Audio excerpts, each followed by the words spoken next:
کیا آپ نے کبھی ایسا لمحہ محسوس کیا ہے جب ایمان پر قائم رہنا سب کچھ کھو دینے کا سبب بن سکتا ہے؟ شاید یہ لمحہ آپ کے کام، اسکول اور دوستوں اور خاندان میں آیا ہو۔ ایسے وقت میں یہ محسوس کرنا آسان ہے کہ آپ اکیلے ہیں، لیکن حقیقت یہ ہے خدا ہمارے ساتھ آگ میں بھی موجود ہے۔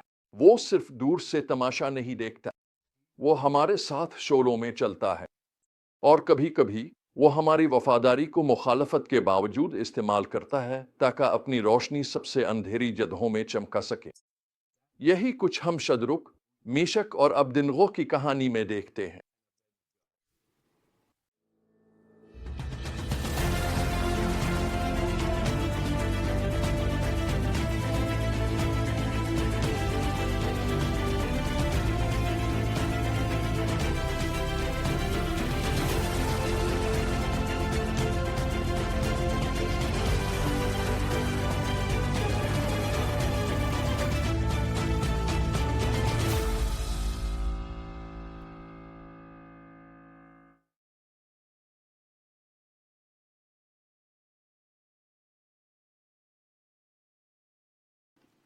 آئیے پس منظر سے شروع کرتے ہیں۔ یہ تین نوجوان دانیال کے ساتھ اپنے وطن ہدا سے نکال کر اسیر بنا کر بابل لائے گئے تھے، لیکن خدا کا ایک منصوبہ تھا۔ اس نے انہیں حکمت اور سمجھ بوجھ عطا کی، اور آخرکار وہ بادشاہ نبوکد نظر کی خدمت میں اہم عہدوں پر فائز ہو گئے۔ وہ وہاں اتفاقنہ نہیں پہنچے تھے، یہ خدا ہی تھا جس نے انہیں بلند کیا، اور وہ اس بات کو جانتے تھے۔ انہوں نے تسلیم کیا کہ ان کی صلاحیتیں اور عہدے خدا کی طرف سے عطا کردہ ہیں، اور اسی وجہ سے وہ اس بات پر پختہ تھے کہ ہر حال میں خدا کی عزت کریں گے، چاہے اس کی کوئی بھی قیمت ہو۔ اب دانیال کے تیسرے باب کی طرف بڑھتے ہیں۔ بادشاہ نبوکدنضر نے ایک عظیم سنہری مجسمہ بنایا جو 90 فٹ اونچا اور 9 فٹ چوڑا تھا، اور اس نے سلطنت کے سب لوگوں کو حکم دیا کہ جب بھی موسیقی کی آواز سنیں تو اس مجسمے کے آگے سجدہ کریں اور اس کی عبادت کریں۔ انکار کرنے کی سزا، شعلہ زن بھٹی میں موت۔ اب ذرا اس دباؤ کا تصور کریں۔ ان کے ارد گرد سب لوگ سجدہ کر رہے ہیں، موسیقی بج رہی ہے، بادشاہ کا حکم بالکل واضح ہے، لیکن شدرک، میشک اور ابدنغو سجدہ کرنے سے انکار کر دیتے ہیں۔ وہ اپنے ایمان پر سمجھوتا نہیں کریں گے، چاہے اس کا مطلب بھٹی کا سامنا کرنا ہی کیوں نہ ہو۔ جب بادشاہ کو پتہ چلتا ہے تو وہ غصے سے بھر جاتا ہے۔ وہ انہیں ایک اور موقع دیتا ہے کہ سجدہ کریں، لیکن ان کا جواب حیران کن ہے۔ وہ کہتے ہیں، بادشاہ نبوکدنضر، اس معاملے میں ہمیں آپ کے سامنے اپنی صفائی پیش کرنے کی ضرورت نہیں ہے۔ اگر ہمیں جلتی ہوئی بھٹی میں ڈالا جائے تو ہمارا خدا، جس کی ہم عبادت کرتے ہیں، ہمیں اس سے بچانے کی قدرت رکھتا ہے، اور وہ ہمیں آپ کی بادشاہت سے بھی بچا لے گا۔ لیکن اگر وہ ایسا نہ بھی کرے تو بھی ہم چاہتے ہیں کہ اب جان لے، حضور والا، کہ ہم آپ کے خداؤں کی عبادت نہیں کریں گے اور نہ ہی اس سونے کے بت کو سجدہ کریں گے جو آپ نے کھڑا کیا۔ دانیال باب 3 آیت 16 سے 18 تک۔ کیا آپ نے یہ بات محسوس کی؟ انہیں پورا یقین تھا کہ خدا انہیں بچا سکتا ہے، لیکن اگر وہ نہ بھی بچائے تب بھی وہ اس کے ساتھ وفادار رہیں گے۔ ان کا ایمان نتیجے پر منحصر نہیں تھا، وہ ہر حال میں خدا پر بھروسہ کرتے تھے۔ چنانچہ بادشاہ نے حکم دیا کہ بھٹی کو معمول سے 7 گنا زیادہ گرم کیا جائے، اور ان تینوں آدمیوں کو اس میں ڈال دیا گیا۔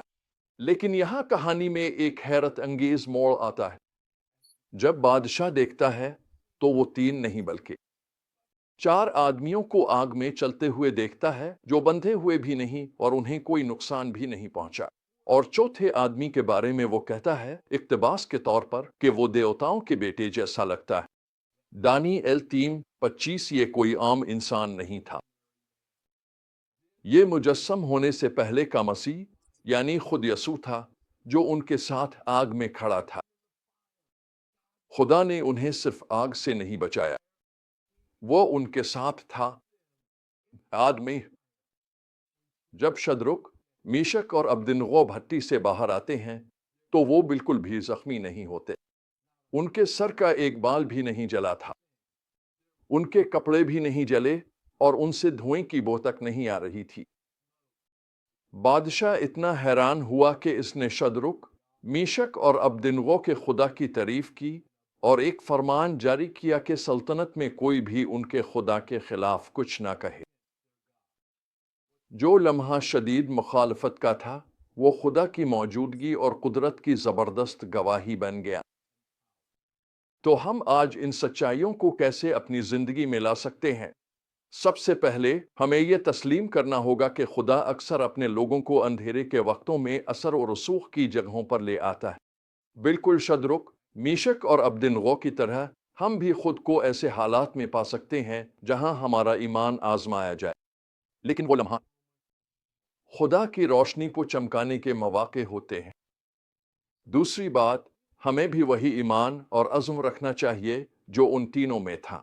انہوں نے خدا پر مکمل بھروسہ کیا، چاہے نتیجہ غیر یقینی ہی کیوں نہ ہو۔ انہیں معلوم تھا کہ انہیں ہر حال میں خدا کی اطاعت کرنی ہے، چاہے اس کی کوئی بھی قیمت ہو۔ اس لیے ہمیں یاد رکھنا چاہیے کہ خدا ہمیشہ ہمیں آگ سے نہیں بچاتا، لیکن وہ ہمیشہ اس میں ہمارے ساتھ ہوتا ہے۔ جس طرح مسیح شدرک، میشک اور ابدنغو کے ساتھ ان کی بھٹی میں چلے، اسی طرح وہ آپ اور میرے ساتھ اور ہماری آزمائشوں میں رہنے کا وعدہ کرتا ہے۔ میری خدمت کے سب سے عظیم لمحات وہی رہے ہیں جب میں خود آگ میں ڈال دیا گیا۔ انہی لمحوں میں خدا کا نور اور اس کا فضل واضح طور پر ظاہر ہوتا ہے۔ آگ ہی وہ جگہ ہے جہاں اکثر کردار بنتا ہے اور جہاں خدا کا جلال ظاہر ہوتا ہے۔ یہ وہ جگہ ہے جہاں یسوع کی موجودگی ظاہر ہوتی ہے۔ اس لیے اپنے ایمان پر مضبوطی سے قائم رہو، چاہے یہ کتنا ہی مشکل کیوں نہ ہو۔ یاد رکھو کہ خدا مختار ہے اور وہ تمہاری وفاداری کو اپنے نام کے جلال کے لیے استعمال کرے گا۔ جب تم خود کو آگ میں پاؤ تو یہ بات یاد رکھو، تم اکیلے نہیں ہو۔ خدا تمہارے ساتھ ہے، اس پر بھروسہ کرو۔ مضبوطی سے کھڑے رہو اور اپنی زندگی کو آگ میں خدا کے جلال کی گواہی بننے دو۔